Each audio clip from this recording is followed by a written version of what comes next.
Well, basically, I had this from when I was born. I didn't just get it at some point. You can in later stages of your life, but I had it right from the day I was born. Parents didn't know I had it, probably till I was about 2 or so, I think. Had trouble with running under tables and stuff like that. I just about knocked myself out because I wouldn't see them with the height and stuff.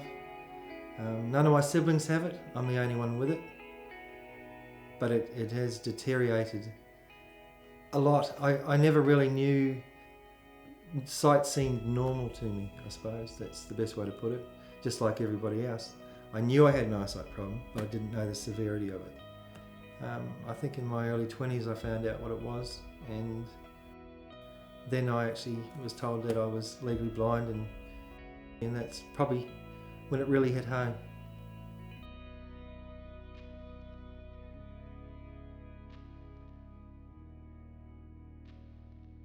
I'm Dean Cameron, I'm 48, and I have a vision impairment called retinitis pigmentosa. Retinitis pigmentosa is a degenerative eyesight.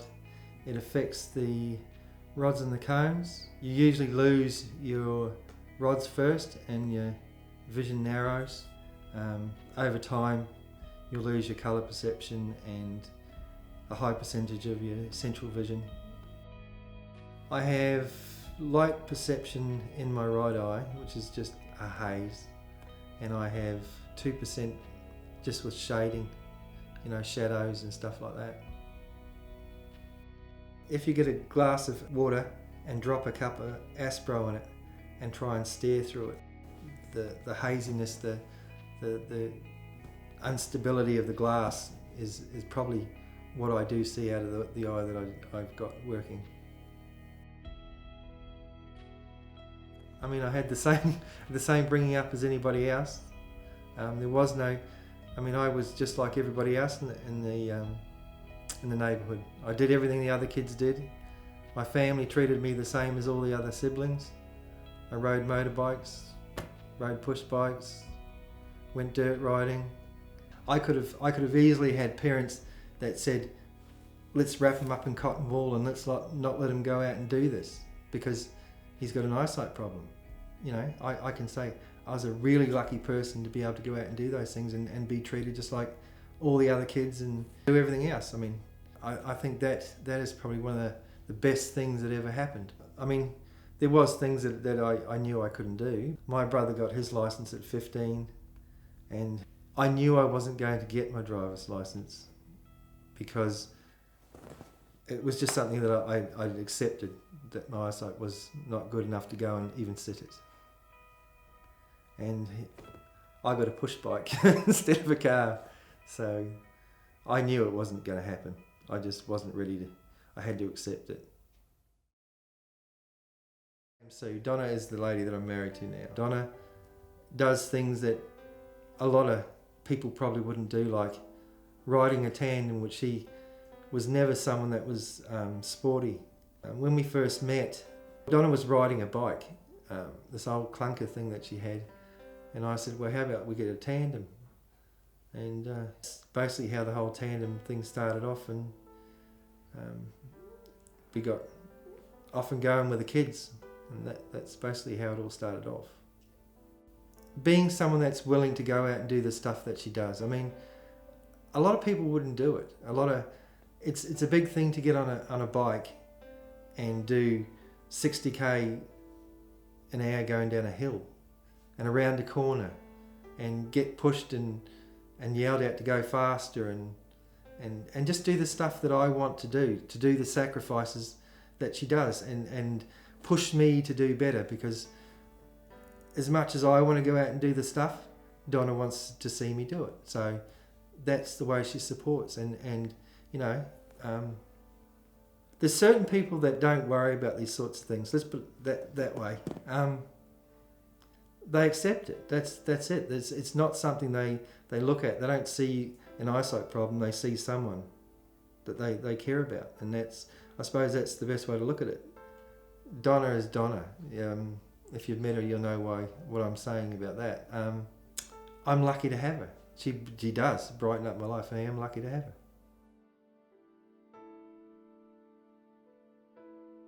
Passing it on was my biggest worry and fear when I chose to have kids. And before I had children, I went and spoke to people and made sure that I was going to be fine and wasn't going to pass it on. And I've got a daughter that has RP. She used to turn her head a lot and move her head around looking, and I just knew that it was there.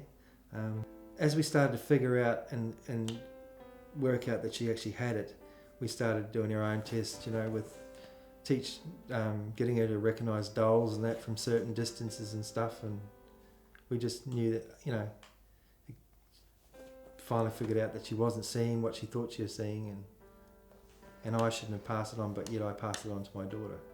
And I was told I wouldn't, but I did. So I think it's just the way things work.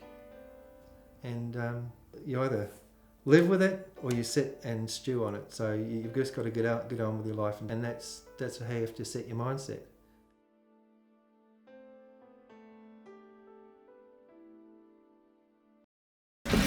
Speed is my favourite thing.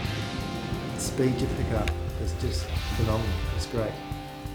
Donna, she's been riding with me for 9 years now, and we've done a lot of trips. We've ridden from Cairns to Brisbane, done a lot of charity rides and stuff like that, and we're still riding every morning now.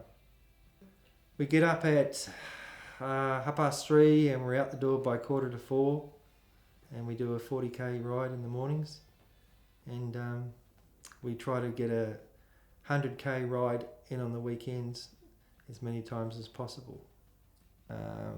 We've done a lot of charity rides, and we like to support as many charities as we can with the riding and stuff. But we ride all the time. We go all over the place. I mean, if there's a ride on, we'll go there, basically. My general outlook on life is to fit as much in as I can.